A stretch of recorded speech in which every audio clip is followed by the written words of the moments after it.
If your goods fall under the jurisdiction of the U.S. Department of Commerce, which most do, you'll need to use the Commerce Country Chart to see if you need an export license, based on your item's reasons for control. I'm Kari Crane, editor of Shipping Solutions International Trade Blog Passages. I'll explain how to do this, but before I get started, make sure you subscribe to this channel so you don't miss any of our Basics of Exporting videos.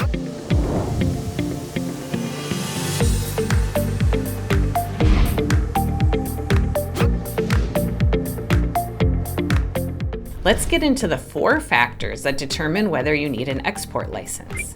1, the technical characteristics of the item. 2, the destination. 3, the end user. 4, the end use. For example, let's say I want to export parts and components made from fluorinated compounds to Algeria. First, I need to identify the correct Export Control Classification Number, or ECCN, for my product. In this case, it's listed under heading 1A001 in the Commodity Control List, which is part of the Export Administration regulations. After identifying the ECCN, I check the license requirements. For my product, license codes NS, or National Security, and AT, or Anti-Terrorism, apply. Specifically, NS Column 2 and AT Column 1 on the Commerce Country Chart. Next, I look at the Commerce Country Chart, which is also part of the Export Administration regulations, where NS Column 2 and AT Column 1 meet the row for Algeria.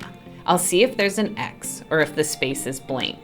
An X means a license is required. If it's blank, no license is needed.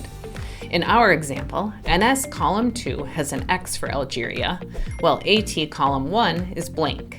This means I need an export license for national security reasons.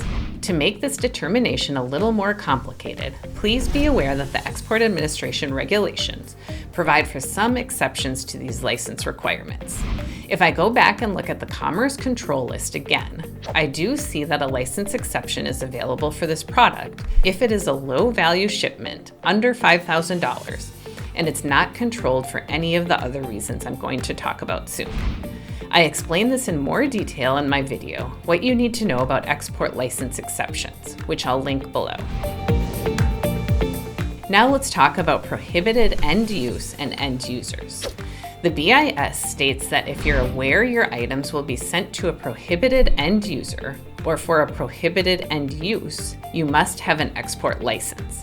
An example of prohibited end use is if the items are used to further the proliferation of chemical, biological, or nuclear weapons. There are many prohibited end users, and some are listed in a consolidated screening list combining the Departments of State, Treasury, and Commerce lists. But there are hundreds of other lists you need to check before shipping your goods. To help with this, Shipping Solutions Restricted Party Screening software allows you to screen contacts against all of the required lists, saving you valuable time.